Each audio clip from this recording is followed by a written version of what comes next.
ଶୁଣ ଶୁଣ ଶୁଣ ଶୁଣ କୁଆଡେ ଯାଉଛ? କୁଆଡେ ଯାଉଛ ବା? ଘର ଭିତରକୁ ମାରି ଯାଉଛ? ତମକୁ ମୁଁ କେତେ ଥର ମନା କଲି ଯେ ଘରକୁ ମଦ ବୋତଲ ନେଇକି ଆସିବନି। କଣ ପାଇଁ ମଦ ବୋତଲ ଧରିକି ଚାଲି ଆସିଛ? ହଉ ଯାଉଛି ଫେରେଇ ଦେଇ ଆସିବି ଆଉ। ହଁ ଯାଅ ଯାଅ ଫେରେଇ ଦେଇ ଆସିବ। ହେଲେ ଏଇ ହାତରେ କଣ ଧରିଛ? ଏଇଟା ତୋ ପାଇଁ ବା। ଏଇଟା କଣ ବା? ହଁ ସୁନ୍ଦର ଶାଢୀ। ଏ ଶାଢୀ କୋଉଠୁ ଆଇଲ? ମଦ ଦୋକାନ ବାଲା ଦେଲା ବା। ମଦ ଦୋକାନ ବାଲା ଦେଲା? ହେଲେ କାହିଁକି? ତାଙ୍କ ମଦ ଦୋକାନରେ ଅଫର ଚାଲିଛି, ଗୋଟେ ମଦ ବୋତଲକୁ ଗୋଟେ ଶାଢୀ। ହଁ ଦେ ମୁଁ ଫେରେଇ ଦେଇ ଆସେ। ଅଫରଟା କେତେ ଦିନ ଚାଲିବ? ମତେ ଜଣା ନାହିଁ, ଏବେ ତ ଲୋକ ନଉଛନ୍ତି ଆଉ ଭୋଇ ଭାଇକି ନେଇଯାଉଛନ୍ତି ସବୁ। ତମେ ଗୋଟେ କାମ କର, ତମେ ସବୁଦିନ ଗୋଟେ ଲେଖା ମଦ ବୋତଲ ଆଣିବ, ତା ସହିତ ମୋ ପାଇଁ ଏମିତି ସୁନ୍ଦର ସୁନ୍ଦର ଶାଢୀ ଗୋଟେ ଗୋଟେ ଆଣିକି ଆସିବ ହେଲା।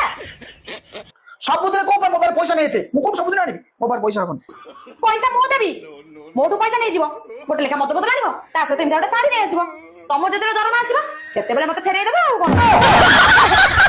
ହଉ ଠିକ ଅଛି।